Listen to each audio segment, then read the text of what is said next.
자, 그럼 시작합시다. 다들 이제 공부하느라고 고생이 많네요. 근데 오늘이 이제 7월 강의 첫 개강일이고 또 역사적으로 금년도 장마가 또 오늘 또 시작되는 그런 날입니다. 아마 앞으로 한 열흘 정도는 여러분들이 늘 아마 어디 밖에 나갈 때는 우산을 갖고 다니셔야 할 것 같은데, 이제 오늘부터 시작해서 저희가 방금 이제 연결원 수업은 끝났지만은 그 7, 8월 저희 이제 지스쿨 영어팀 이제 전공 종합 모의고사를 이제 오늘부터 이제 8주간 합니다. 그리고 뭐 중간에 쉬는 기간을 갖고 옛날에 한 적이 있었는데 올해는 뭐 중간에 뭐 4, 5주차 쉬고 이런 거 없이 그냥 오늘 1주차죠. 오늘 1주차부터 8월 21일인가가 8주차가 되더라고요. 거기 8월 21일 8주차까지 저희가 계속 수업을 하고, 그리고 8월 마지막 주인 8월 28일은 이제 휴강입니다. 그래서 오늘부터 8월 21일까지를 쫙 이어서 저희가 8주 수업을 원래 계획대로 다 하고, 그 다음에 8월 28일은 이제 늦여름에 여름방학 한 주 하고, 그 다음 주 바로 이제 또 9월 첫 주 토요일 날 저희는 9, 11월 목으로 넘어가고 하는 이런 일정으로 진행을 하겠습니다.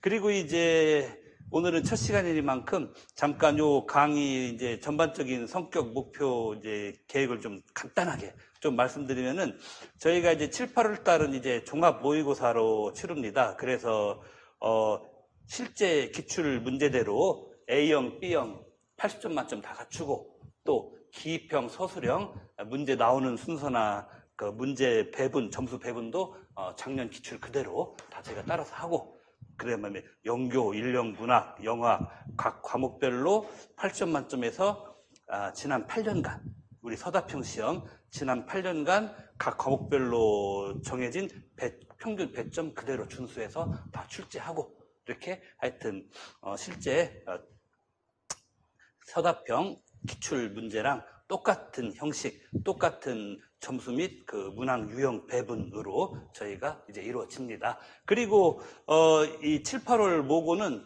약간의 좀 특징이 있습니다. 이건 이번 시간인 일반 영어하고는 살짝 좀 거리가 멀 수 있는 특징이 있는데, 영어학이나 영교 같은 경우는 그 매주 다 전범위 모의고사를 보는 것은 아닙니다.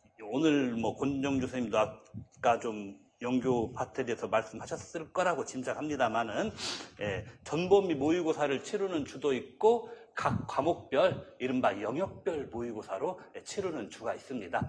사실 뭐 인력 문학은 영역별이 따로 없기 때문에 그냥 평소대로 하던 거 다 하고, 인력 문학은 영교와 영어학에 대해서는 영역별 모고로 진행되는 주. 그 대신에 이번 주는 첫 주라서 여러 수강 선생님들의 그 현재 출발점, 올해 모고 시즌의 본격적인 이 출발점입니다. 여러분, 그 도착한 완성 지점이 아니에요. 지금 우리 엄연히 출발점에서의 각자 임용주수가 어떠신가 한번 저희가 체크해보는 그런 마음으로 오늘은 이제 전범위 모고를 했습니다. 그리고 이제 다음 주부터 2주차부터 이렇게 격주로 2주차는 영역별 모고, 그 다음 주는 전범위 모고, 그 다음은 또 영역별 모고, 그 다음 전범위 모고, 막 이런 식으로 저희가 계속 돌려가면서 공부를 할 겁니다. 근데 방금도 있지만 인력 문학은 그거하고는 별 상관이 없이 늘 하던 걸 다 해야 되는 뭐 그런 과목이라고 저희가 좀 말할 수 있죠.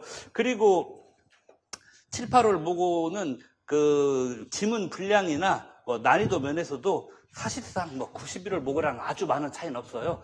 한 91월 모고의 한 90% 정도 분량과 난이도로 저희가 거의 출제한다. 왜냐면은 7, 8월 달에는 9월, 11월 최종 모고의 뭐 지문 분량이나 레벨을 한 반 정도로 하고, 그 다음에 91월에 다 끌어올리고, 그러면 비약이 너무 심해요. 비약이 너무 심하기 때문에 7, 8월 모고에서도 9, 11월 그 최종이죠. 최종 모고에 한 85% 내지 90% 정도의 그 난이도와 지문 분량으로 여러분들에게 다 문제가 제공이 된다. 그렇게 아시면 됩니다. 그렇기 때문에 이런 모고를 본격적으로는 처음 쳐보시는 분들한테는 최초 한 달 정도는 어려울 수 있습니다. 그래서 너무 스트레스 받지 마시고, 사람이 뭐든지 적응 기간은 필수입니다. 필수. 아무리 뭐해서 뭘 잘하는 사람도, 암만 잘하는 사람도 적응기가 없이 잘하는 사람은 세상에 단 1도, 단 한 명도 없다라는 거. 그래서 뭐 이런 본격적인 모고 수업이 처음인 분들은 내가 왜 이러지라고 당황하지 마시고, 이건 자연스럽게 거치는 적응기가 최소 한 달은 필요하다. 그렇게 마음 먹으시고요. 그래서 저희가 뭐 그런 걸 감안해서 7, 8월 달에는 작년에도 그랬지만은 1등부터 몇 등까지 뭐 인강생도 뭐 명수에 집어넣고 해가지고 석자편을 안 만들어 7, 8월 때는 뭐만 하느냐? 저희가 영교, 인력문학, 영어학 이 세 과목에 걸쳐서 이번 주가 1주차잖아요. 다음 주 2주차에 직강생과 또 부산 영상반, 대구 영상반 또 수업 부관님들 다 있습니다. 그리고 또 인강생들도 많이 있고요. 그래서 다음 주 수업 되기 전까지 저희가 인강생들은 좀 늦게 올 수도 있잖아요. 그 답안 집계된 걸 봐가지고 영교, 일반 영어 문학, 영어학 세 과목별로 저희가 이번에는 평균은 몇 점 나왔다 이 정도는 저희가 다 알려드립니다. 그러면은 여러분들은 각 과목별로 나는 몇 점으로 채점이 됐는데 이거 다른 모든 수강생 합친 게 지금 그러니까 이번 주 지난 한 주간 동안 합친 게 몇 점이라면은 나는 어느 정도 잘했는가 아니면 나는 어느 정도의 좀 각 과목별로 아쉬움이 있는가 뭐 그거 체크해 보시기 바라고 가장 바람직한 건 이런 겁니다. 방금 말한 그 전공영어 세 과목 중에 어느 한두 과목이 특출나게 점수가 높고 반면에 어느 한두 과목은 뭐 특출나게 특출나게는 안 되지 현저하게 점수가 떨어지고 이 과목 간 편차가 심해서 안 되고 서로 어느 한 과목도 가장 탁월하게 뛰어나진 않더라도 이 세 과목이 다 좀 고루고루 평균보다는 조금씩은 높은 뭐 이런 것이 사실은 가장 바람직하다. 사람 몸의 건강도 균형, 이 밸런스 얘기 많이 했지 않습니까? 전공영어, 우리 교사 임용고시 전공 과목 시험도 마찬가지 같아요. 어느 전공 과목이나 각 과목 내 소과목들이 있는데 각 소과목 내에 이 밸런스가 맞게 어디서 모의고사를 언제 보든지 다 전체 평균보다는 조금 한 1점이라도 각 과목별로 1점씩이라도 다 상회하는 그런 점수가 나오도록 스스로의 공부를 관리하는 이 방향이 제일 좋습니다. 그 이유 중에 하나가 솔직히 어느 해 어떤 과목이 상대적으로 가장 어렵게 내지는 가장 희한하게 나올 줄은 아무도 예측 못해요. 솔직히 지난 30년간 인력 문학이 제일 어렵다. 그건 정답이에요. 정답이지만 그리고 재작년에는 인력 문학, 특히 문학 같은 경우 지문 난이도 어렵고 지문 되게 길고 엄청나게 고생했었어요. 그래서 다들 길고 어려운 지문으로만 했는데 작년에는 어쨌건 인력 문학, 특히 문학 같은 경우는 지문 난이도 자체는 좀 낮아지고 지문 길이도 어쨌거나 재작년에 비하면 쑥 줄어들고 이렇게 나왔습니다. 근데 반면에 이제 영교가 작년의 경우는 솔직히 문제의 그 이론적인 어려움을 겪게 하는 이론적 난이도가 높아지지 않았으나 이거 영교가 작년에 무려 3문제 정도가 이건 인령 장문 높이같이 이렇게 시험지 두 칸에 빡빡 지문이 다 차는 그런 영교 문제가 무려 3개 나와서 이게 영교 문제인가 인력 문제인가 인력에서도 지문이 긴 문제인가 순간 눈을 헷갈리게 했던 그런 출제가 그런 역사가 거의 없었어요. 솔직히 영교론이. 그러다 작년에 유독 한번 딱 튀어나온 또 반면에 또 그렇게 3개의 영교 지문 말고 나머지 영교 문제 지문은 또 전년에 비해서 평균보다 또 짧게도 많이 나오고 그렇게 영교론이 지문이 분량 구성이 극에서 극으로 막 널뛰기를 심하게 해가지고 거기에 수험생들 보기에 좀 시각적으로 좀 눈이 좀 산란했던 그런 적도 있고 그런가 하면 영어학 같은 경우 4년 전, 3년 전에는 특히 4년 전에는 역대 최고 난이도의 영어학이 나왔었습니다. 역대 최고는 아닙니다. 객관식 시절이었던 2010년도가 역대 최강이었고 영어학은 그 다음 두 번째가 4년 전 영어학에서 그때는 통사론 2문제 다 의문론 2문제 다가 어려웠어요. 그래가지고 통사론 2개 의문론 2개 4문제가 사실상 다 나가다시피 하는 수험생도 많았던 해였는데 그래서 다들 그때는 그 여파로 한 3년 전 2년 전에는 거의 모든 임용학원이 경쟁적으로 영어학 문제를 되게 어렵게 됐던 적이 있어요. 그런데 갑자기 작년하고 재작년 2년 연속 뭐지 이게? 하고 이거 그냥 다 인트로덕션 투 랭귀지에서 다 됐나? 라는 생각이 살짝 들 정도로 그냥 거의 영어학 이론을 많이 암기한 것은 별 의미 없고 지문 A, B 있으면은 지문 A 속에 사실은 이론 배경이 다 베이스로 깔아져서 나오는 거의 완벽하게 이런 출제가 작년, 재작년 2년 연속돼가지고 종잡을 수 없이 왔다 갔다 이렇게 우리 전공 영어에 크게 보면 3과목 있습니다만은 어느 해 어느 과목이 제일 쉽고 어느 해 어느 과목이 제일 어렵거나 아니면 지문 길이 하다못해 작년 연교처럼 지문 길이 갖고라도 제일 유별나거나 이걸 우리가 예측을 못해요. 예컨대 작년에는 연교 지문 시험지 2칸 쫙 차는 게 3개나 나왔으니까 올해도 그거 1번도나 공부했는데 아이쿠 망했네. 올해 도로 또 일령이 그렇게 나오고 영교는 보통 길로 돌아갔네. 또 이럴 수도 있는 겁니다. 그 누가 그 알겠습니까? 그 모르는 겁니다. 그렇기 때문에 제가 첫날 이 7, 8월 모고 첫날 첫 시간에 여러 선생님들께 권장해 드리는 것은 하여튼 영교, 일령문학, 영학 세 과목을 다 이 밸런스를 맞춰 가지고 세 과목 다 가급적이면 내 점수가 그 우리 수강생 전체 평균보다 뭐 1점씩이라도 꾸준히 더 높아지는 그런 점수가 나오도록 뭐 그런 식으로 밸런스를 맞춰보시는 게 아이고, 뭐, 우리 목이 매일 나오지? 하여튼 뭐, 제일 중요하다. 이 말씀은 제가 꼭꼭 좀 드리고 싶습니다.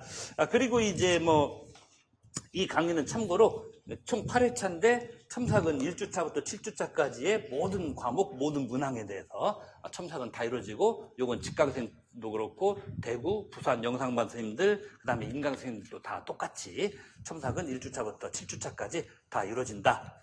그리고 이제 첨삭에 관한 얘기는 오늘 나눠드릴 안내문에 있으니까 뭐 그거 참조하시면 될 것 같습니다. 자, 그럼 공지사항 너무 길어지면 안 됩니다. 하여튼 우리는 시간 1분 1초 아껴서 실제 공부, 그렇죠. 실제 공부를 해야 되니까 한번 바로 이제 제 7, 8월 1주차 일령 문학 파트부터 먼저 해설 강의 이번 시간과 다음 시간 두 차례에 걸쳐 들어가도록 하겠습니다. 먼저 이번 주에 그 일령 문학 첫 그 뭡니까 기입형 문제는 그 4번에 나옵니다. 4번에 나오는데 이것은 뭐 우리가 옛날에 중고등학교 국사책이나 뭐 사회책에서도 좀 봤던 얘기예요. 우리가 중고등학교 또는 심지어는 초등학교에서도 우리 한국사 배울 때 3.1운동 배울 때 그런 얘기 많이 들었어요. 20세기 초반 당시 1차 대전 무렵이죠. 그러니까 1차 대전 무렵 미국 대통령이었던 그 우드로 윌슨이 말한 그 내셔널 디터미니즘, 내셔널 셀프 디터미니즘, 민족 자결주의 뭐 이런 거에 영향을 받아가지고 우리나라에서도 3.1운동이 일어났으며 뭐 이런 식의 역사 얘기 들었는데 바로 그 민족 자결주의, 우리 국사책 3.1운동 여기서 나왔던 그 우드로 윌슨 대통령에 관한 얘기인데 이 양반의 한마디로 방금 뭐 대한민국의 3.1운동의 역사적 영향을 끼치고 등등해서 볼 수 있듯이 이분은 뭐 정치가이기도 하지만은 국제관계 그리고 뭡니까 그 외교, 국제관계 여기에 관해서 엄청난 영향을 미쳤던 분입니다. 자, 그리고 그분의 핵심 사상인 이 윌슨이언이즘에서 흔히 이제 우리말로 윌슨주의 뭐 이런 식으로 번역을 합니다. 번역을 하는데 근데 이게 그 이 윌슨주의라는 게 만만치가 않다. 간단하지가 않다. 윌슨 본인의 고유한 사상과 후대에 그 사람의 이름을 빙자한 다른 사상들이 섞여서 좀 복잡하다. 뭐 이런 식의 얘기가 많이 나와 있고 특히 이제 그런 얘기가 가장 다이렉트하게 나오는 게 오늘의 이제 빈칸. 그렇죠. 4번에 있는 빈칸 문제, 빈칸에 나오는 이 셋째 단락에서가 이제 그런 얘기가 가장 집약해서 집중적으로 나오고 있습니다. 뭐 여러분 잘 아시겠습니다만은 이 일령 기입형 문제는 이제 가장 흔한 유형이 이거죠. 본문 자체에다가 빈칸을 하나 놔두고 그 빈칸에 들어갈 단어를 본문 다른 곳 어디선가 빌려다가 필링을 채워주시는 뭐 그게 이제 가장 이제 그 흔한 유형이라고 할 수 있습니다. 그리고 이런 것이 한 60% 정도 되고, 그리고 이제 오늘 다른 곳에서 다른 뭐 기입형은 그런 게 있긴 합니다만은 본문은 그대로 통으로 놔두고 밑에 커멘터리를 만들어서 커멘터리에 빈칸한 거 채우는 뭐 그런 기입형도 있고, 크게 보면 두 형인데 좀 더 흔해 빠진 것은 오늘 4번처럼 본문 자체 빈칸 놔두고 이제 말하자면은 본문 다른 곳에서 그 빈칸 단어 끌어오기 요게 제일 좋아요. 이렇게 내는 이유가 있습니다. 출제위원들이 사실 이렇게 하는 게 나중에 시험 끝나고도 이른바 그 문항 타당도 내지는 문항 신뢰도를 놓고 혹시 시비가 들어올 수도 있어요. 수험생들 사이에서 실제 시험의 경우에도 즉 이건 답이 이거라고 흔히 알려져 있는데 사실은 요거도 답이 아닙니까? 라고 이른바 복수정답 가능성을 제기하면서 수험생들이 시비를 걸을 때 일령 기입형을 요렇게 만들어야 즉 원문 자체에다가 빈칸 넣는 걸로 만들어야 나중에 수험생들이 실제 시험 학원 보고도 말고 실제 시험 끝나고 요거 요래서 이거 복수 정답 되는 거 아닙니까? 라고 막 평가원 게시판에 막 항의 댓글로 도배를 할 때 그때 이거 원문은 이거다라는 식으로 원문 봐라 이거 단어 이거 아니냐라는 식으로 가장 확실하게 출제자가 평가원 측에다가 자기 입장 통보를 가장 확실하게 할 수 있는 건 그거예요. 근데 코멘터리를 본문에 코멘터리를 만들어 버리면은 코멘터리를 암흑이고서 당신이 좀 어설프게 만들어서 수험생 헷갈리는 게 아니요라고 시비가 또 한 번 붙을 수도 있어요. 하지만 본문 자체 빈칸 뚫어놓고 그거에다가 기입을 하라고 하면은 이번에 이 문제는 암흑이고서인데 뭐 평가원에서 그 문제입니까? 자, 그럼 제가 평가원 뭐 누구누구 담당자 누구누구 과장한테 제가 발췌했던 원문 보내드리겠습니다. 한번 원문 보세요. 단어 뭐라고 돼 있나? 이 한 방이면은 모든 시비가 다 끝나버려요. 이러기 때문에 상대적으로 기입형 중에서는 4번처럼 이렇게 생긴 것이 거한 2대1 비율 가깝게 좀 많이 나오는 편이다. 모든 게 다 솔직히 말하면은 우리 수험생 쌤들 위주가 아니라 출제위원 교수님들 위주로 돌아가는 게 그게 어쩔 수 없는 현실이긴 합니다. 자, 그런데 여기 보시면은 이 마지막 부분에 빈칸이 있다 이겁니다. 그런데 마지막 부분에 이제 빈칸이 있는데 보면은 그럼에도 중요하다. 마지막 단락에서 뭐가 distinguish 구별하는 게 그래놓고 이제 윌슨이언이즘이라고 해서 요게 좀 윌슨의 윌슨주의 대체 이게 뭐지? 라고 했을 때 제가 이 부분에 번역문에 보시면은 이걸 살짝 좀 의역은 아니에요. 절대 의역 아닙니다. 의역은 아니고 있는 그대로 번역한 건데 좀 자세히 번역한 겁니다. 의역이라고는 윌슨이언이즘을 윌슨 자신의 윌슨주의 뭐 이런 식으로. 그래서 우리가 그럼에도 불구하고 distinguish 구별해내는 게 중요하다. 뭐와 뭐를 구별하느냐? 윌슨 자신의 윌슨주의와 certain 그 어떠한 특정한 독트린 주장들이나 프랙티스 관행들 실천 관행들을 구별하는 게 중요하다. 근데 그 어떠한 주장들을 닥트린이나 프랙티스 실천 관행들은 또 어떤 거냐? later 나중에 attributed to him이라고 하는 것은 attribute가 뭐뭐가 뭐뭐에 기인한다고 뭐뭐의 원인은 뭐뭐라고 말하다 뭐 이런 거잖아요. 그러니까 later 나중에 가서야 이것도 윌슨의 사상에 기인한 거요 라고 했던 혹은 trace to his influence 이것도 그분의 즉 윌슨 대통령의 영향력까지 trace 흔적이 그 자취가 거슬러 올라가는 거요 라고 주장하는 later 후대의 다른 사상과 즉 later 후대에 가서 자칭 타칭 윌슨의 영향을 받았다라는 사상과 실제 윌슨 자신의 사상 이것을 구분하는 게 필요하다 뭐 이런 얘기입니다. 그러니까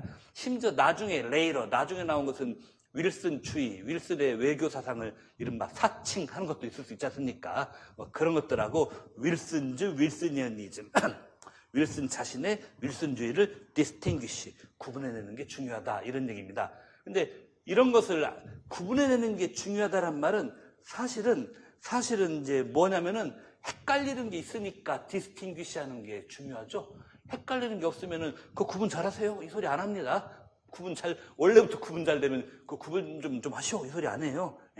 그래서 결과적으로는 이 다푸는 곳이 나오는 셋째 단락에서는 처음부터가 이 뭔가 윌슨주의라는 걸 놓고 좀 헷갈려 하는 게 그 어떤 거가 있는가 보다. 그런 식의 좀 감을 잡아가면서 우리가 읽어주시면 좋습니다. 하여튼 모든 독해, 일령 독해건 영어학이나 영교론, 전공치문 독해건 간에 흔히 우리 영교론의 그 리딩 스트래티지, 읽기 책략에서 나오는 것처럼 크리티컬 싱킹을 해가면서 크리티사이징을 해가면서 읽는 거 이것도 읽기 책략에서 중요한데 특히 임용시험 같이 높은 차원의 지문들이 실제 기출에서도 막 나오는 시험 그런 게 더 필요 많이 합니다. 자, 그래 놓고 이 안 헷갈리게 윌슨 자신의 윌슨주의와 그 또 뭡니까 윌슨의 것이라고 그냥 나중에 가서 주장만 하는 것들 사이에 메이저 주요한 이것을 구별해야 되는 구별해야 되는 주요한 이유가 두 가지가 있는데 또 나오죠. 처음부터 퍼스트 첫째는 뭐냐? 이 5개념 미스컨셉션들 서라운딩은 더 쉬운 말로 하면 about이죠. about 뭐뭐에 대한 그러니까 misconceptions surrounding about이에요. 5개념 무엇에 관한 5개념이 있냐면은 그 목적이나 결과 윌슨의 국제 정치학에 대한 그 정치학의 목적이나 결과에 대한 그 5개념들이 continue to 꾸준히 이제 말하면 왜곡을 해왔다. 5개념들이 왜곡. 그러니까 false 다음에 나온 이 문장에서는 키워드가 misconception, 5개념이 있다. 그 5개념들은 distort, 왜곡했다. 5개념 왜곡. 여기가 이 문장의 이제 키워드가 됩니다. 이 왜곡이었는데 많은 분야에서의 윌슨주의에 대한 역사적 인터프리테이션, 해석을 왜곡해왔다. 그래서 뭐 미국 문화, 정치, 뭐 블라블라 이런 데에서 왜곡해왔다. 이런 말이 나오고. 그 다음, 둘째 여기죠. 그리고 이러한 왜곡들이, 방금 이러한 왜곡들이라 하면 이제 first, 첫째 이유에서 말한 왜곡이죠. 한마디로 5개념이 있어가지고 여러 분야에서 윌슨의 사상을 왜곡해왔다 이거예요. 그리고 둘째, 이러한 왜곡들은 뭐냐? 인컬이 조장한다. 뭐를? 빈칸, 뭐뭐를. 근데 이것은 뭐냐면은, 윌슨의 국제주의를 빈칸 땡땡 하도록 조장한다. 무엇과? with 무엇과? 그러니까 빈칸에 들어간 말은 with 뭐뭐, with로도 걸리는 말이에요. 빈칸에 들어간 말은. 말하자면은 윌슨의 국제주의를 무엇과 빈칸 땡땡했다. 그럼 무엇과 빈칸 땡땡했냐면은 subsequent, 이어지는 것이긴 하지만 distinct, 확연히 다른 그런 발달들이라고 하는 것은 이때 여러 가지 이념의 발달이에요. 그러니까 윌슨의 사상에 이어지긴 하지만 yet distinct란 말은 정확히 말하면 뭐냐? 그러나 윌슨의 것 자체와는 다른 이런 얘기예요. yet distinct가.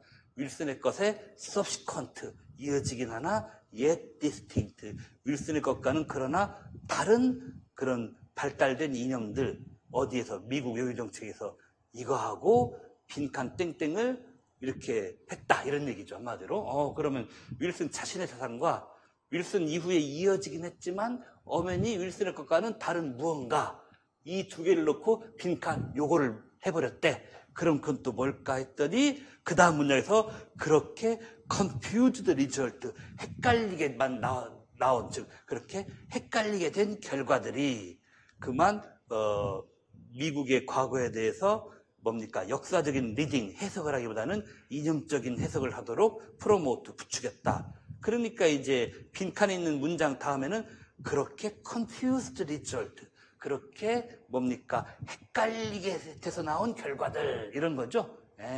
그렇군요. 그러니까 빈칸 있는 문장에서 윌슨 자체 국제주의와 윌슨 자체 것이 아닌 짝퉁들 간에 빈칸 땡땡을 해줘버렸더니 그랬더니 헷갈리게 되어버렸다. 이게 나오지 않습니까? 그러면 진품과 짝퉁을 어떻게 해버리면은 우리가 헷갈리냐면은 진품과 짝퉁을 마구잡이로 섞어놓고 이래버리면 우리가 헷갈린다, 이런 얘기예요. 그럼 막 섞어놓은 거, 주죽박죽 만들어 놓은 거, 곡에 관한 단어가 들어가면은 제일로 좋다. 그런 거가 어디 있느냐? 바로 요 단락, 이 단락에 바로 윗단락, 위로 거슬러 올라가 보시면은 conflation이라는 게 있는데, 이게 좋게 말하면은 뭐 융합 이런 얘기인데, 나쁘게 말하면 막 뒤섞는 거 뭐 이런 얘기예요. 뒤섞는 거, 융합 이런 얘기가 돼가지고 좀 약간 좀 어렵습니다, 솔직히 이것은.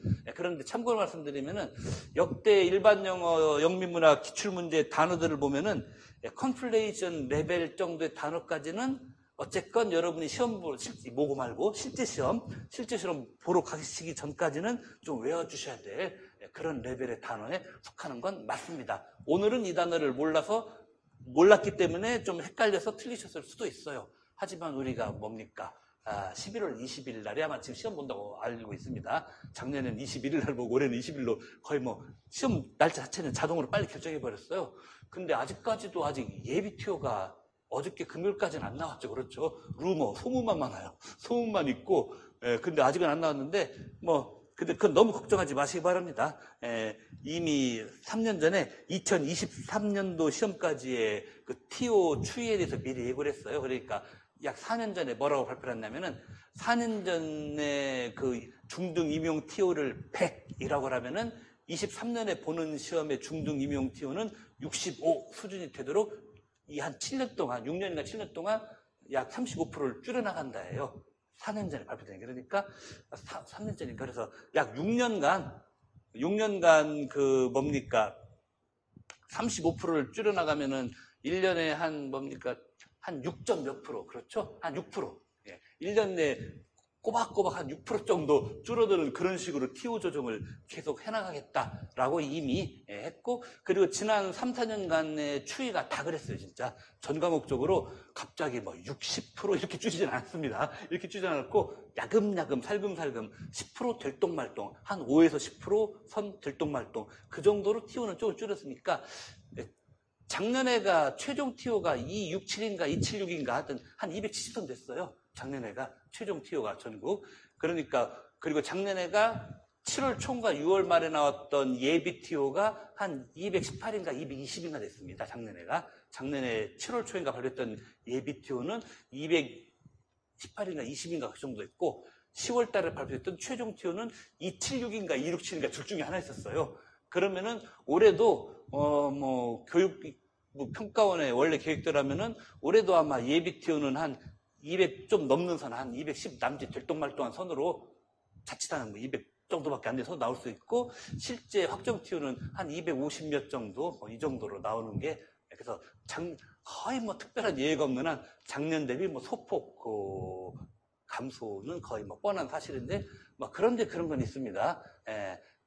작년에 이제 경기도가 재작년에 비해서 TO가 많이 늘었어요. 그래가지고 작년에 영어는 딱 한 번 소규모 반등을 했죠. 작년에 영어는 최종 TO가 재작년 최종 TO에 비해서 한 13명인가 늘었어요. 그게 왜 그러냐면은 몇 년간 계속 한 4, 50 뽑던 경기도가 작년에 갑자기 80을 뽑아버렸습니다.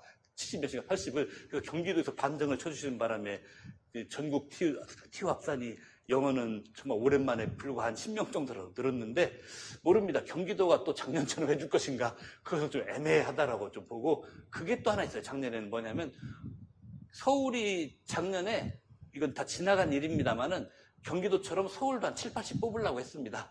그런데 교육부랑 충돌이 있었고, 결국 교육부의 뜻을 못 꺾어서 서울이 한 40명 남짓으로 끊어진 적이 있는데, 근데 아마 서울은 올해도 하려고 할지도 몰라요. 그래서 서울만 좀 참 감사하게도 경기도처럼 올해 한 80 뽑아주고 그러면은 그 덕분에 전국 TO가 좀 확 늘 수 있는, 사람은 꿈은 갖는 건 좋습니다. 그렇죠? 예, 어차피 TO가 줄어드는 추세에 있는 건 있지만 올해도 한 번 정도 또 반등 안 하나? 작년 올해 혹시 기존 쌤들 중에서 명퇴 신청자 많아갖고 혹시 그 자리 많이 비는 거 없나? 그렇게라도 우리가 한번 희망은 좀 가져봅시다. 예. 자, 그렇고 근데 TO는 너무 걱정 안 하셔야 되는 게, 이게 딱 일부만 더 얘기하면은 TO 많은 지역이라고 경쟁 약한 거 아니고 TO 적은 지역이라고 경쟁 센 거 무조건 아니더라고요. TO는 최종 TO도 불과 3밖에 안 되는데도 뭐야 이 지역 컷이 왜 이래 이거 하고 진짜 이럴 줄 알았어 나 여기 쓸걸 3병짜리 쓸걸 이런 적도 있고. 그래서 미리 제가 10월 달에 여러분 원서 쓸 때 할 일을 말씀드리면, 확정 TO랑 지역 컷은 생각 밖으로 별로 관계가 없다. 이건 미리 알아주시기 바랍니다. 자, 그 다음에 하여튼 이래가지고 아까 하여튼 원래의 윌슨주의와 후대에 나왔지만 윌슨주의 비스무리하면서 옛 디스틱트 허나 확연히 다른 것과 컨플레이션 융합 섞어버리니까 confused result 헷갈리는 결과 나오지 않느냐, 이런 식으로 보면은 되겠습니다. 그리고 이것은 조금 딱딱하고 재미없는 글이긴 한데, 제가 오늘 그래서 작년까지는 원래 번역문을 일주일 뒤에 드렸는데 오늘은 지문이 1회치고는 조금 어려운 것 같기도 해서 초장에 좀 여러 개의 번역본을 미리 드렸습니다. 나머지 얘기는 우리가 첫 단락은 이제 도입 단락이고, 둘째 단락은 이제 좀 일반적인 개관이고, 그러면서 이제 마지막 단락에 우리의 문제풀이에 필요한 구체적인 얘기가 나옵니다. 나머지 내용은 여러분이 한번 번역본 지금 바로 드렸으니까 좀 보시기 바라고, 어려운 단어도 있어요. 보니까 그냥 여기 둘째 단락 시험지로 둘째 단락 다섯째 줄 보면은 of the terms eponym이라고 하는데, 이 둘째 단락 시험지에서 다섯째 줄에 eponym이라는 단어가 원조, 시조 이런 말이 되겠네요. 근데 해설지에서는 에포님의 오자가 좀 빠졌습니다. 번역문에서는 그 영어 단어 토달아 놓은 게 에포님 오자 빠진 이건 여러분 집어넣으시고, 에포님 원조 시조 이런 얘기 있는데, 하여튼 이것도 어려운 단어이긴 해요. 어려운 단어이긴 한데 우리가 뭐뭐의 원조가 되는 분, 뭐뭐의 시조가 되는 분, 이런 얘기는 또 많이 한다 이겁니다. 어렵지만 이런 식으로 한국어로는 우리도 종종 말하기 쉬운 이런 말들은 이런 모고 문제에서 한번 접하면은 이런 기회를 빌어서 좀 다 외워놓으시는 게 좋다. 뭐 이런 얘기입니다. 그리고 일반 용어 단어 얘기가 나왔습니다만은 뭐 그런 경우 있습니다. 지금이 7월인데 아직 일반 영어에서 어휘가 많이 부족하다고 생각하시는 분들은 뭐 워드 스마트건, MD 복학원 간에 자기 눈에 좀 더 잘 들어온 책으로 무조건 8월 말 9월 중순까지는 그 다 외우도록 의식적으로 생 암기 학습도 필요해요. 종종 수험생들이 뭐 우리는 고급스러운 공부를 하니까 그냥 일령 지문 많이 접하면서 읽어가는 지문 속에서 자연히 단어를 습득하면 그걸로 충분할까요? 아니면은 뭐 중고등학교 때 한때 그랬던 것처럼 막 어휘 전문책 사서 직접 딜리버릇한 러닝으로 달달달달 외울까 하는데 스스로가 생각해도 어휘가 좀 많이 약하다 싶은 분들은 후자를 반드시 택해야 됩니다. 뭐 MD가 좋은지 뭐 워드 스마트가 좋은지 뭐 사람마다 달라요. 뭐 여담입니다만 재작년 수험생 중에 합격 발표를 몇 번 했는데 같은 날 같이 와서 합격 발표했던 똑같은 경기도 합격자 두 분이 있었는데 아니 한 분은 MD 복합 반대 별거 없다라고 합격 발표를 써놓고 또 한 분은 MD 복합인데 정말 도움 많이 받았다고 써놓고 그래가지고 저 그때 미친 줄 알았어요. 그래서 나중에 지수풀에 그분들 자료를 때는 두 분 다 MD 복합 좀 빼라고 똑같이 합격자들인데 하나는 도움 받았다 그러고 하나는 저는 별로였다 그러면 이거 수험생들이 혼란 초래하니까 그 얘기는 다 빼라고 해요. 제가 조치를 한 적이 있었는데 그게 뭐냐면 진짜 케바케 케이스 바이 케이스입니다. 다른 수험생분들은 좋아도 나한테는 나는 MD 복합 보기만 해도 1분 내에 수면제 작용을 일으키는 또 어떤 분들은 야 워드 스마트는 좀 그냥 보기에도 부담스럽지 않냐 해도 근데 나는 왠지 워드 스마트가 눈에 쏙쏙 들어오지 뭐 이런 사람도 있을 수 있고 정말 케이스 바이 케이스고 심지어 그런 경우도 있습니다. 여러분들 이것은 솔직히 야미 아니냐 좀 안 좋은 일본말로 사입이 아니냐 싶었던 경선식 해마학습법으로 그 옛날 뭡니까 메가스터디 한 20년 전 메가스터디 초기에 수능 0단어 강의로 무려 85만 수강생을 모아서 메가스터디 최대 매출 강사였던 경선식 씨가 쓴 이상한 단어책 있어요. 단어 요상한 말로 푸는 거. 심지어는 임고생이나 공시생들도 그거 좋다는 사람이 있습니다. 근데 그걸로 임고생들도 덕보는 사람이 있어요. 그리고 그분 쓴 책, 공무원용 고급편 보면은 우리 임용 일반 영어 센 난이도 어휘도 제법 많이 나옵니다. 그래서 뭐지 이거 중고생도 아니고 내가 이런 거 보면 창피한데 혹시 스터디 갔다가 누가 내 이런 책 봤다가 웃으면 어떡하나. 다 필요 없습니다. 나한테 맞으면 그게 내 책이에요.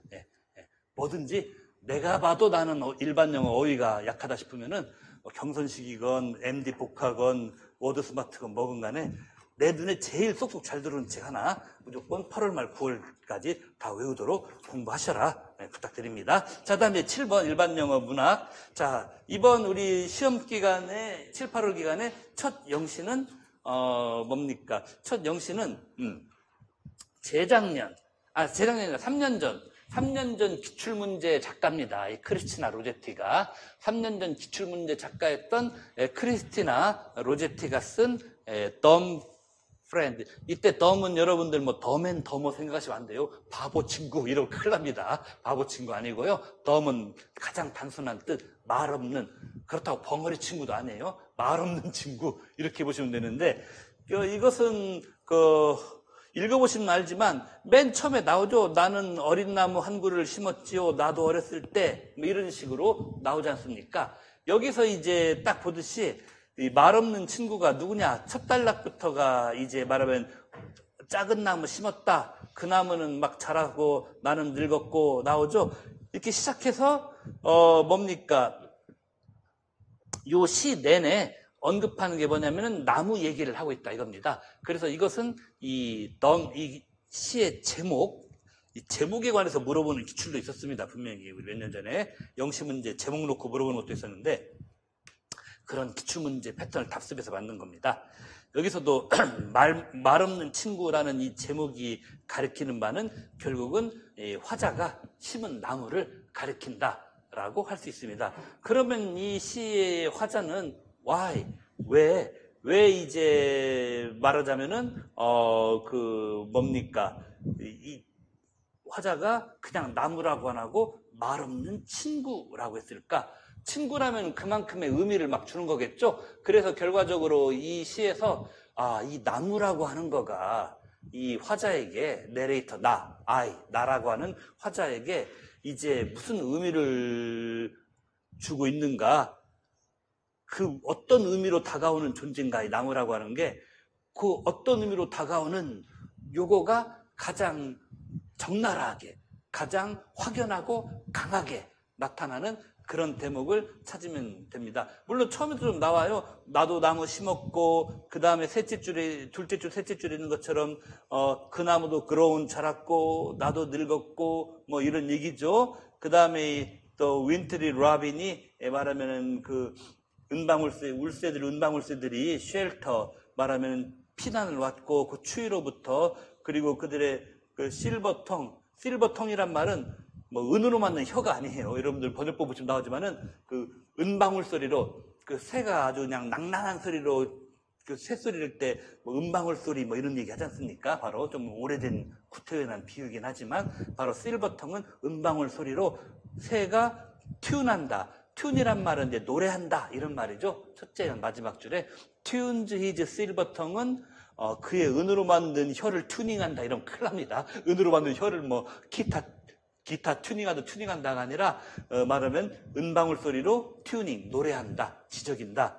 뭐 이런 것도 의미가 없진 않지요. 그리고 푸르고 싱그러운 나무를 그린 앤 리빙 트리를 나는 심었다. 그러면서 뭐 글로시 폴리짓 뭐 트리 오브 에버그린 상록수죠. 에버그린 상록수 잎이 글로시 반짝이는 글로시란 말이 이제 말하 반짝이는 폴리짓 이파리를 가진 그런 나무 뭐 이렇게 나오는데 뭐 이것은 뭐 나무에 대한 외향 묘사고 그렇게까지 뭐 큰 건 아니죠. 근데 이제 말하는 둘째에도 의미는 나옵니다.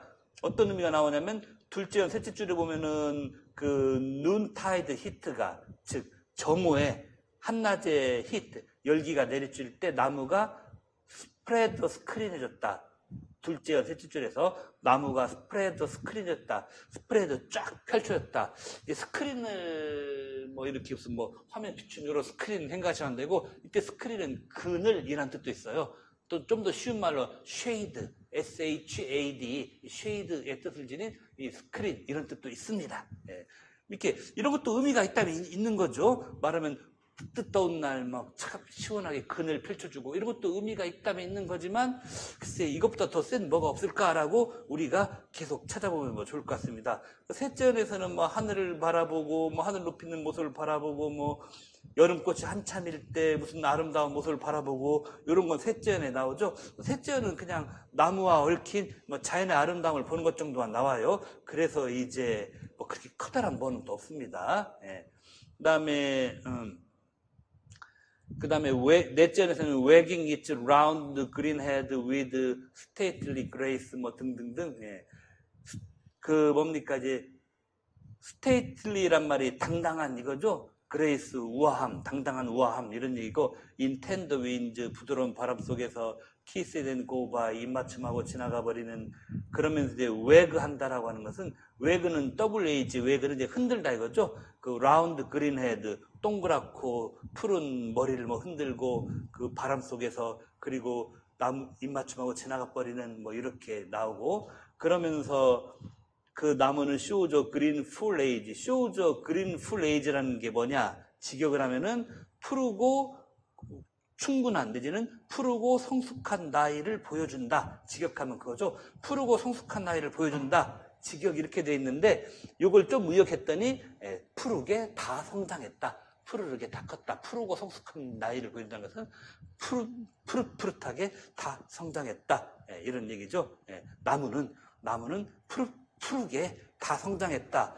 그런데 와쇼와 이때 와쇼와이가 좀 문법이 희한한데 이 크리스티나 로제티는 19세기 중후반 주로 후반에 활동했던 사람이고 19세기 용어지 않습니까? 이거 19세기 용어에는 그거가 있어요. 뭐가 있냐면은 이 쇼 같은 일반 동사 의문문 만들 때 현대 영어에서는 일반 동사로 그 yes, no 의문문 만들 때 do, does, did 이런 걸로 시작하죠. 뭐 do you, 뭐 does he, 뭐 do I 뭐 이런 식으로 did you 이런 식으로 현대 영어에서는 do, does, did로 일반 동사 의문문 시작합니다. do support 해가지고 하지만 크리스티나 로제티 시절에 19세기 영어에서는 do support가 거의 안 쓰였어요. 그래서 일반 동사 의문문 어떻게 만드냐?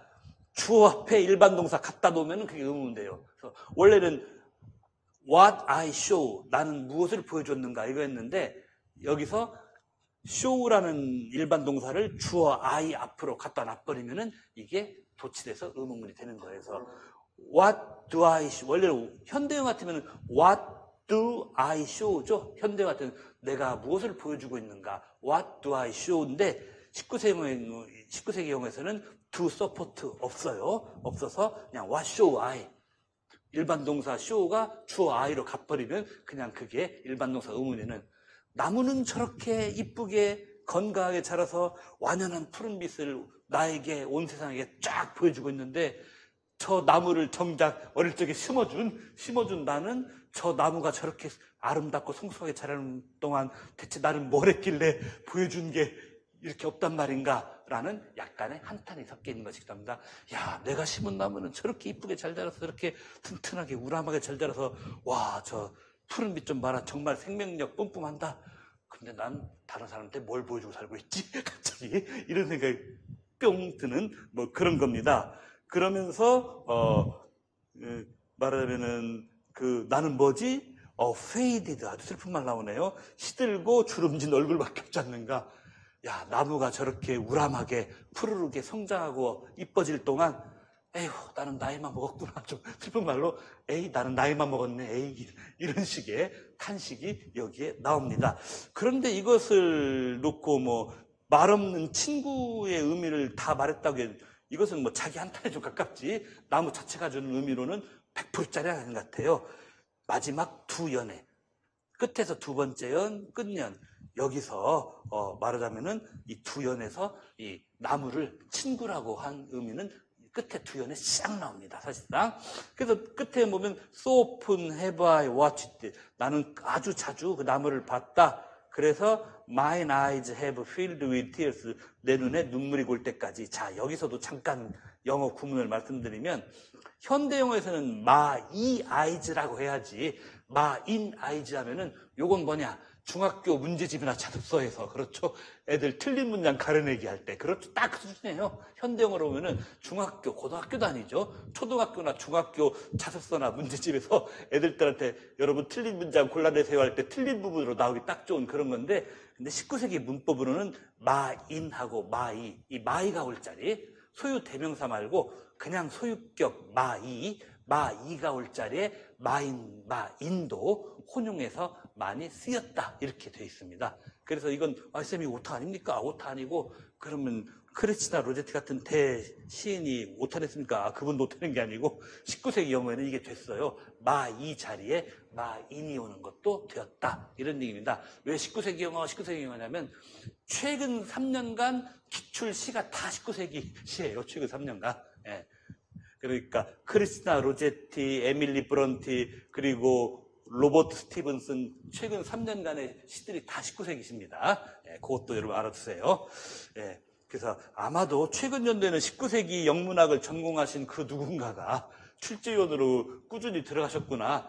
그런데 그 경향이 지금 작년까지 3년째 계속됐는데 한 출제위원이 맥시멈으로 연달아 4년까지 들어갑니다. 그래서 과연 이분이 올해도 들어가실지 안 들어갈지는 좀 궁금해지는 그런 시점은 됐습니다, 지금. 하여튼 나의 눈은 눈물로 그렁그렁하고 나는 have ceased to see.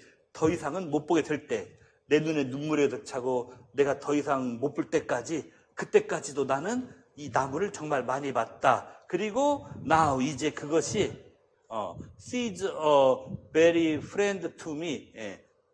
이때 sees라고 하는 게 이때는 뭐냐면은요, 이때는 업시즈가 옛날에는 이게 한 스펠링 더 들어간 단어 심즈하고도 거의 같은 뜻을, 이것은 오탄 아닌데 심즈하고도 같은 뜻이 될 수 있습니다. 그래서 이것은 이제 여기는 매우 friend to be. 그러니까 현대용어랑 문법이 달라요. 현대용어는 very 다음에 곧바로 명사 friend 하면 좀 어색하잖아요. 근데 로제티는 이런 용어를 썼다 이겁니다. 시즈, 심즈도 마찬가지고. 그래서 seems, 그래서 요즘 영어식으로 다 합쳐 it seems to be a very close, 가까운 할 때 CLOSE, it seems to be a very close friend. 요즘 영어로 완전히 요즘 영어로 뜯어고치면은 아마 이런 식의 문구가 돼야 할 겁니다. 예.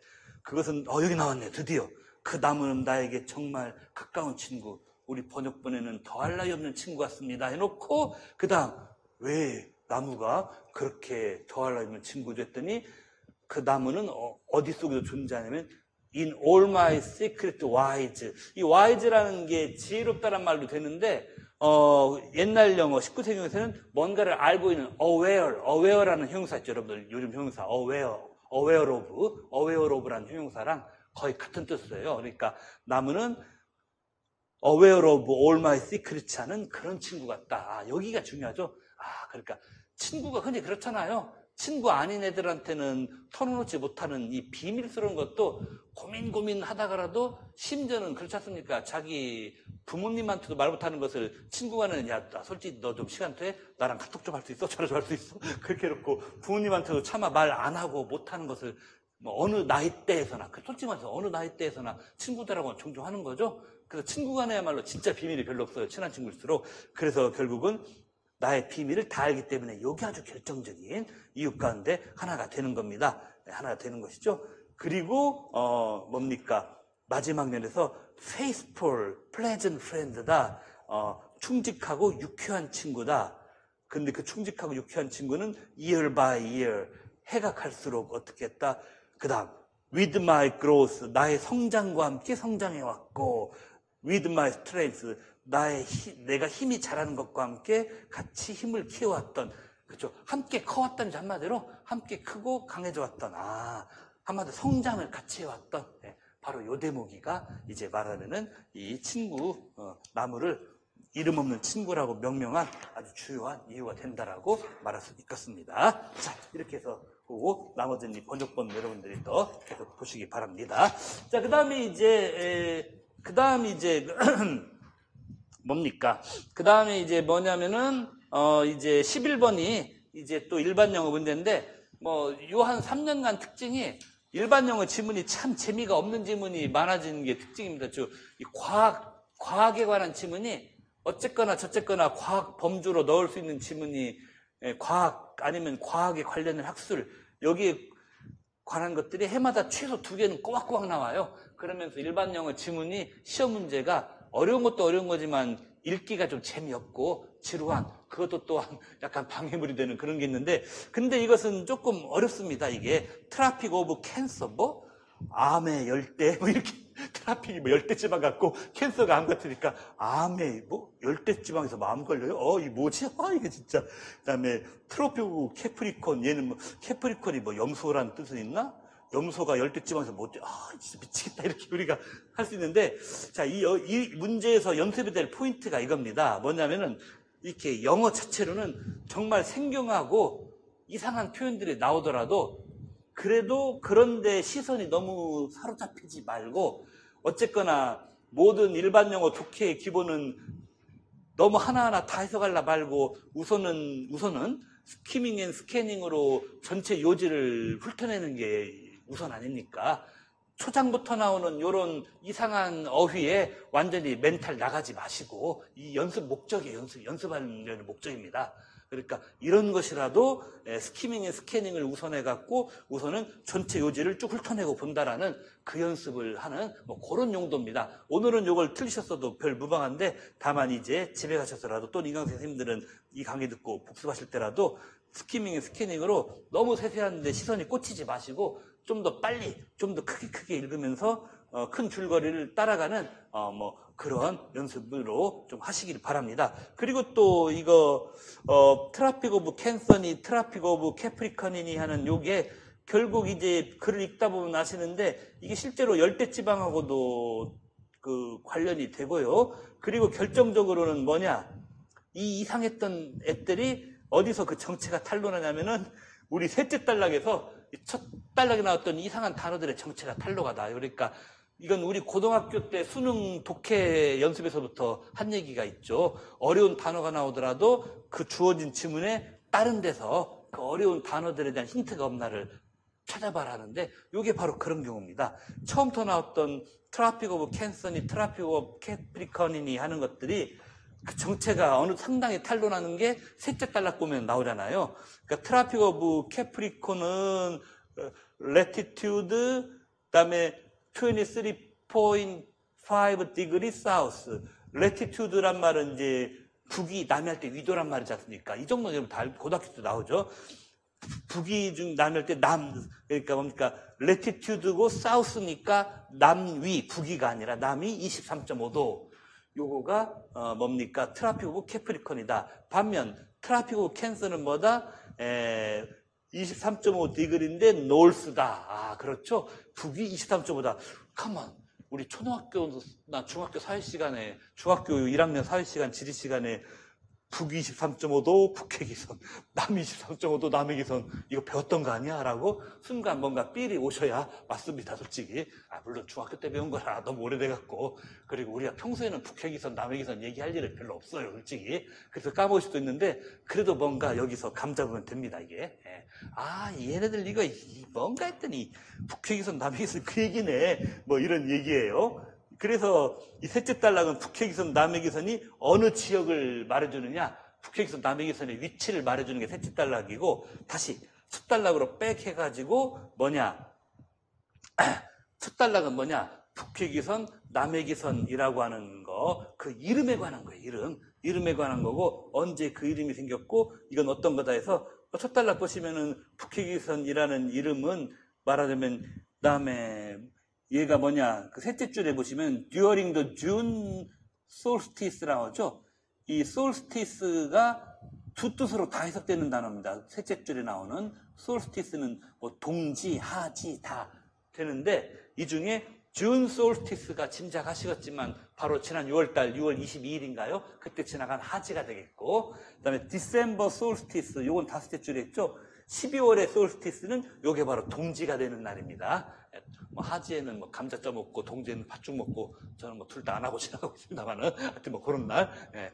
아, 그래서 사실 준 솔스티스, 디셈버 솔스티스, 6월의 솔스티스와 디셈버의 솔스티스, 여기서도 이 뭐예요, 남회기선, 북회기선에 관한 힌트를 약간은 얻을 수는 있습니다. 그리고 어휘 얘기를 또 하게 되는데, 솔스티스 정도는 좀 외우고 계시면은 좋을 단어예요, 솔직히 말씀드리면은. 예, 동지하지 뜻이는. 예. 그래서 이 첫 단락에서는 북회기선, 남해기선의 이름과 그 다음에 그 이름이 붙여질 때 시점에, 그런 이름이 붙여질 시점에 얘네들이 어디에 오는가, 뭐 이런 거에 대한 얘기입니다. 예를 들어 뭐 남해기선은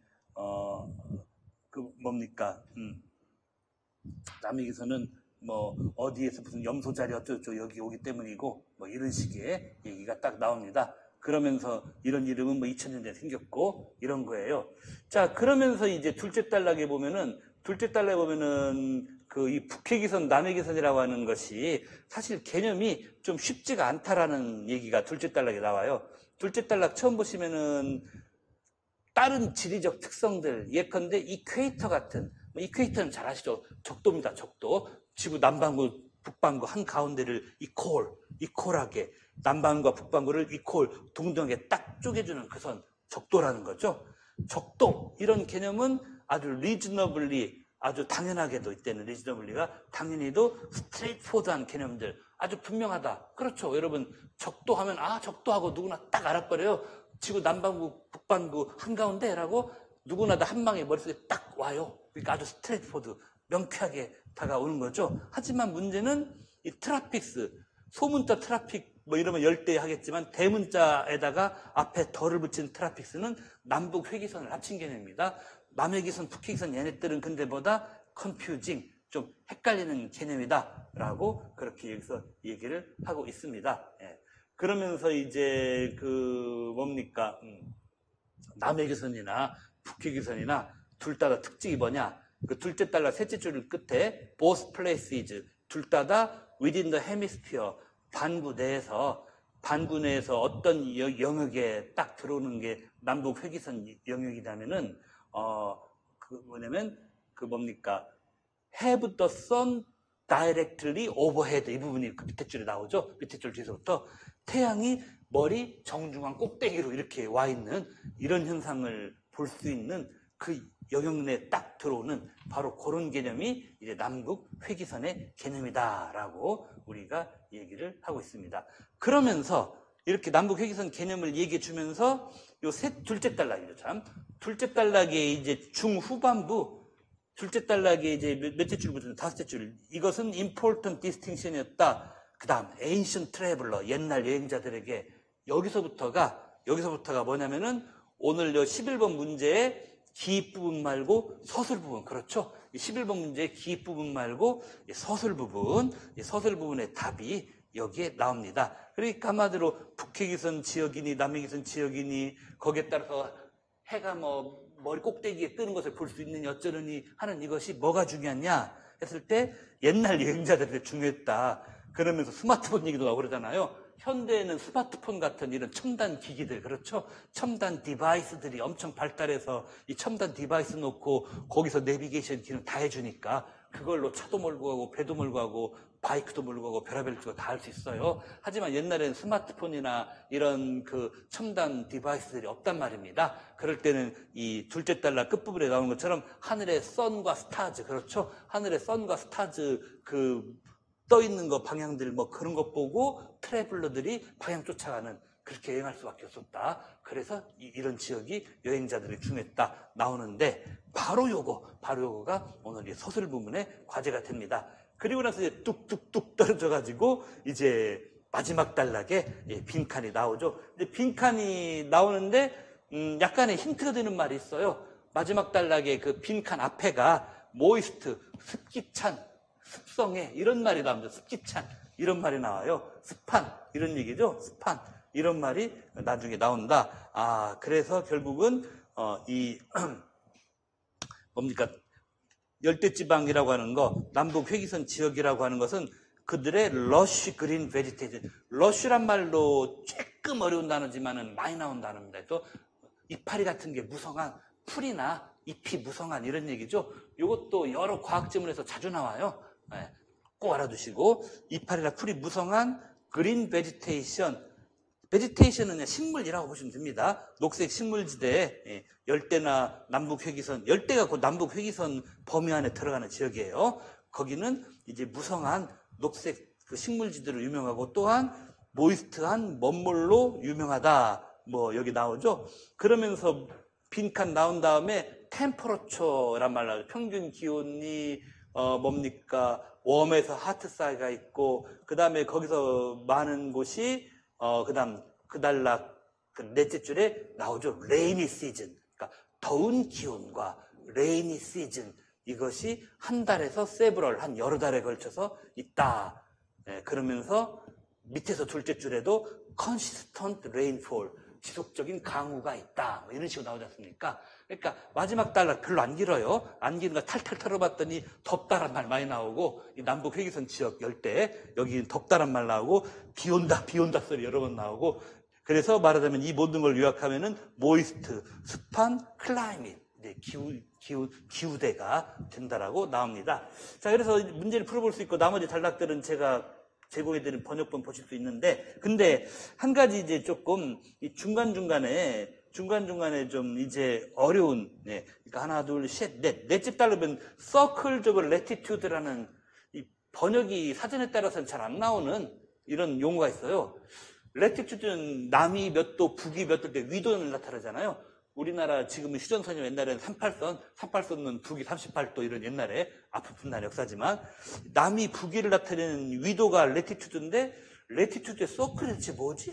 진짜 이해가 잘 안 될 수 있는데 이것은 어학사전에는 잘 안 나옵니다. 백과사전적인 지금 동반해야 되는데 해설지 역사상 처음으로 일반 영어 번역본 해설지에다가 이렇게 지구본 입체 지구 모양을 제가 왜 그려놨냐면은 이게 바로 서클 오브 레티튜드입니다. 요 그림이.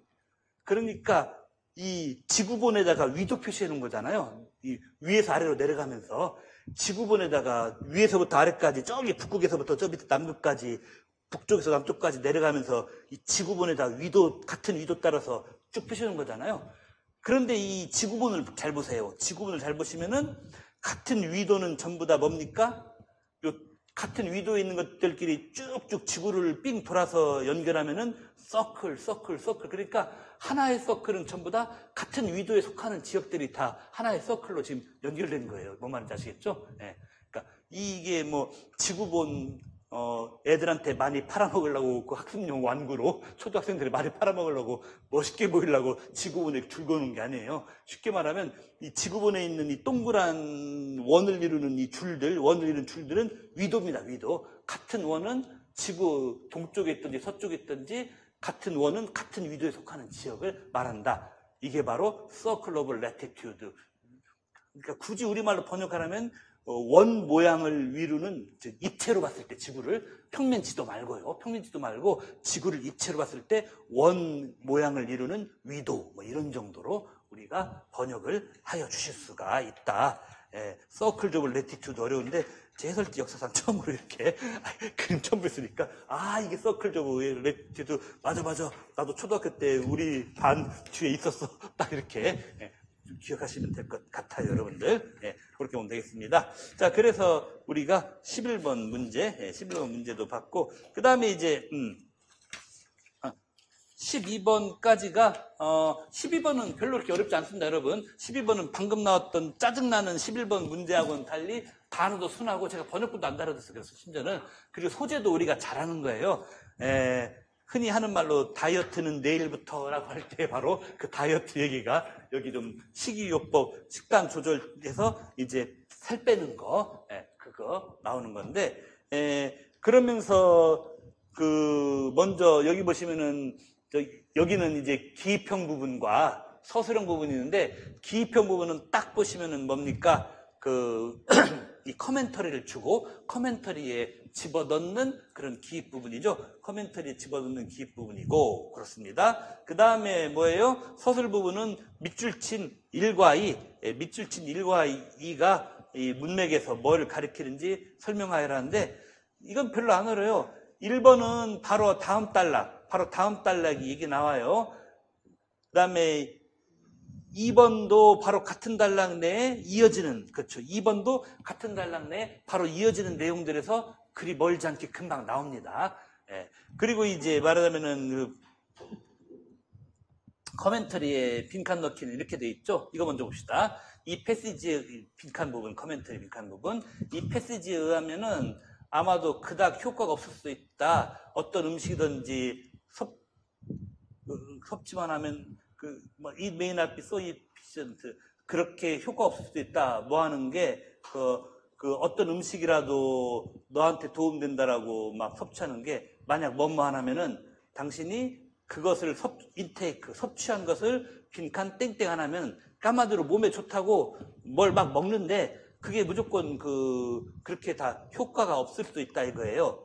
왜? 뭐 좋다고, 다이어트도 좋고, 뭐도 좋다고 해서 먹었는데, 왜 not so efficient, 그닥 효과가 없다는 것이냐라고 할 때, 만약에 여러분이 먹은 것, 인테이크, 섭취한 거죠? 섭취한 것을 뭐뭐 안 하면, 이런 얘기죠? 그러면 이 글 전체의 구성을 봤을 때, 첫 단락은 약간 체중 감량, 특히나 이제 말하면 뱃살 감량이죠. 뱃살 감량에 대한 도입부적인 얘기입니다. 도입부적인 얘기고요. 그 다음에 둘째 단락은 좋은 단백질 많이 잡숴야 뱃살 잘 빠진다. 이 얘기가 나오는 거예요. 그리고 요거가 뭐냐? 저 동그라미 1번 밑줄 친 것에 얘기가 바로 되는 겁니다. 그 다음에 이제 셋째 단락은 뭐냐? 다이어터리 파이버가 이른바 식이섬유라는 거죠. 식이섬유 같은 것은 쉽게 말하면 우리 뱃속에 들어가면은 이 식이섬유를 많이 포함한 음식물은 우리 장에서 막 부풀어요, 많이. 크게 뱃속에서 부풀어가지고 부풀고 그다음에 장에서 우리 밖으로 배출되는데 시간도 많이 걸려요. 그래서 오랫동안 우리 뱃속에 들어 있어져가지고 부푼 상태에서 불어난 상태에서 우리 뱃속에 오랫동안 들어 있어져가지고 fullness, 포만감, 우리에게 포만감을 오래 느끼게 해준다 이런 얘기예요. 여기 이제 셋째 단락 얘기입니다. 식이섬유 들은 거 많이 잡수면은 그게 장 속에서 부풀어 오른 상태에서 빨리 소화가 안 되고 빨리 배출이 안 되기 때문에 포만감을 많이 느끼게 해줘서 자꾸 요것저것 계속 먹어서 뱃살찌게 하는 이런 걸 막아준다 이런 얘기죠. 자, 그런데 이제 마지막에 마지막 단락에 대부분의 사람들은 안다. 너가 먹는 거가 중요하다는 것을. 하지만 대부분 사람들은 모른다. 구체적으로 그들이 뭘 먹는가를 이렇게 해놓고 이제 그 마지막 단락에 쭉 따가다 보면은 뭐 로우 카브 다이어트도 있고 뭐뭐 있는데 그 마지막 단락에 하나 둘 셋 넷 다섯째 줄 보시면 그래서 이제 트래킹 이런 얘기 나옵니다. 트래킹 한단 말이 여러분 무슨 뭐 산 등산하고 이거 아닙니다. 트랙이란 말이 꼬박꼬박 기록해 놓는다 이거예요. 이게 흐름을 쫓아서 기록해 놓는다. 이때 트래킹은. 그러니까 푸드 인테이크 그러니까 우리 코멘터리 빈칸에도 그 음식에 그 인테이크란 말이 빈칸 다음에 있는데 여기 봤더니 이 마지막 단락에 인테이크 앞에 있는 말이 트래킹하라 소리예요. 그러니까 음식 섭취한 것을 트래킹 그 꼬박꼬박 추적해서 적어놓는다라는 것은 의미하지 않는다. 뭘 의미하냐면은 너가 need to weigh and measure everything you eat. 말하면은 네가 반드시 무게를 재고 측정해야 된다는 거. 그러니까 음식 섭취를 기록해 놓는다는 것을 오해하지 말라 이거죠. 음식 먹는 족족 무게 재고 이러라 소리 아니다. 그런 소리 아니다. 이런 얘기죠. 근데 그 다음 뭐냐. 트래킹 인테이크 또 나옵니다. 너가 섭취한 것을, 섭취죠. 인테이크가 트래킹, 기록에 꼬박꼬박 적어놓는다는 것. 에브리 나오는데 이따금씩 며칠간, 인어로 연달아서, 인어로가 연달아 며칠간 너가 섭취한 것을 트래킹, 기록에 남긴다는 것은 뭐냐. 너한테 깨닫도록 도움 준다. 이겁니다. 뭘 깨닫냐면은 변화를 위해, 즉 체중 변화죠. 체중 변화를 위해서 너에게 most important area, 제일 중요한 영역이 뭔가 이것을 깨닫게 해준다. 그러니까 음식 섭취에 대해서 트래킹한다고, 즉 따복따복 기록해 놓는다고 해서 음식 한번 먹고 저울 한번 올라가고 이런 거 하라는 이유가 아니다 이거죠. 근데 나의 며칠간에 5일 연속, 10일 연속 내가 뭐 먹었지? 그렇죠. 내가 뭐 먹었지 하는 것을 뭘 섭취했자를 기록해 놓으면은 한 5일, 10일간 데이터가 쌓이잖아요. 아니 세상에 내가 길거리 정크푸드를 이렇게나 많이 먹었나? 예를 들어서 세상에 내가 저녁 6시 이후에 간식을 2번씩이나 먹은 게 이렇게나 많이 되나? 이런 식으로 인테이크를 트래킹하면은 나의 다이어트에서 어떤 부분이 간절히 요구되는가가 이제 딱 나온다 이겁니다. 이게 이제 마지막 단락의 이제 취지로 될 수 있겠죠. 그래서 결과적으로 여기 이제 뭐예요? 커멘터리에는 이제 트랙한다. 또 본문에 보면 트래킹 말고 트랙도 있습니다. 본문에. 그래서 너가 인테이크 섭취한 것을 꼬박꼬박 적어놓는 거 요거가 이제 중요하다. 이런 얘기입니다. 그 다음에 이제 1번 밑줄 부분은 이렇게 되어 있습니다. 그 어떠한 weight loss strategies, 그 특정한 체중 감량 이 책략이라고 하는 것이 이제 말하는 복부에 있는 이제 뭡니까? 지방을 타깃으로 삼는다. 다른 몸의 어떤 부위보다도 이런 말 나옵니다. 그런 말 나오고, 자, 그러면은, 어떤 체중 감량 방책이 특히 복부 지방을 정면으로 강타하는 뭐 그런 말이 나올 수 있겠는가라고 했을 때, 다음 달락 보면은, 단백질이 매우 중요하다. 단백질은 아주 고영양, 매크로한 고영양 성분이 된다 이거죠. 뭐에? 웨이트 로스, 체중 감량이. 그렇구나. 단백질은 살찌는 것도 될 수도 있지만은 체중 감량에서 고영양 성분도 되는구나 라고 그렇게 얘기를 할 수가 있습니다. 그러면서 그 연구에 의하면은 그것이 이때 이트는 둘째 단락, 둘째 줄 이은 단백질을 말하죠. 단백질이라고 하는 것이 그 크레이빙즈를 60%가량 줄일 수 있다라는 거죠. 이때 크레이빙의 의미는 다른 것보다도 이때 크레이빙의 의미는 식욕이에요. 식욕. 사실 이때는 문맥상 의미가 그 온갖 잡다한 것을 몽땅 허구적 먹다는 시죠. 그러니까 좋은 단백질을 섭취하면은 다른 잡스러운 거 많이 먹을 생각이 60%가량 준다 이 소리입니다. 이게 좋은 단백질을 먹으면은. 그리고 부스트 이렇게 막 북돋아준다. 우리 몸의 신진대사를 어떻게 하루 신진대사를 80에서 100칼로리가량, 즉 한마디로 신진대사를 100칼로리가량 부스트 해준다는 것은 몸의 노폐물 같은 거 배출을 한 80 내지 100칼로리 정도 메타볼리즘이 노폐물 배출이잖아요. 이런 걸 더해준다. 뭐 이런 식의 얘기가 나옵니다. 이런 식의 얘기가 나오고, 그 다음에 이 단락에, 요 둘째 단락의 밑에서 넷째 줄 보시면은 avoid regaining weight, 그 다음 프로틴은, 단백질은 아마도 그 다음 particular이란 말 나오죠. 특별히 효과적이다. 뭐 할 때? 뱃살 뺄 때, 복부지방 뺄 때. 여기 사실 답이 딱 나와요. 그러니까 저기 위에 1번, 동그라미 1번은 뭡니까? 체중 감량, 그 어떤 체중 감량 대책이라고 나와 있고, 이게 다른 것보다도 뱃살 빼는 체중 감량 대책 아니에요, 1번이. 그런데 그게 어디 다음 단락 밑에 게 좋은 단백질 잡수면은 특별히 뱃살 줄이는 데 도움된다고 나오니까 바로 요걸 뜻한다. 이런 얘기입니다. 그 다음에 이제 2번은 뭐냐? 두꺼운 이 겔이 시트는 자리 잡는다. 이거 자리 잡는다. 자리를 잡아버린다. 자리 잡는다는 게 뭐예요? 안 움직인다는 얘기예요. 어디에? 겉, 우리 장 속에. 그러니까 여기서 이제 두꺼운 말하면 양이 좀 많은 이죠. 그런 이 겔 성분은 뭐냐? 한마디로 파이버, 식이섬유가 물과 결합해가지고 만들어내는 겔이라 이거죠. 식이섬유가 물과 결합해서 만드는 겔은 장 속의 겉, 시트, 자리 잡는다. 그리고 그 밑에 보면은 무브 슬로우리 한단 말도 있죠. 천천히 나가요. 얘네들은 천천히 나가서 우리 뱃속에 오래 머무르고 천천히 나가서 포만감 요거를 계속 유지시켜준다. 요게 답이 되겠습니다. 자, 그러면은 이렇게 해서 우리가 오늘은 앞에 첫 인트로덕션 하느라고 10분이 더 가버렸는데 딱 3, 4분만 손 좀 돌리고 저기 촬영팀에서 그 필름 2교시로 갈아 끼우는 동안에 자 3, 4분 정도만 손만 돌리고 우리가 그 다음 계속 이어서 하도록 하겠습니다.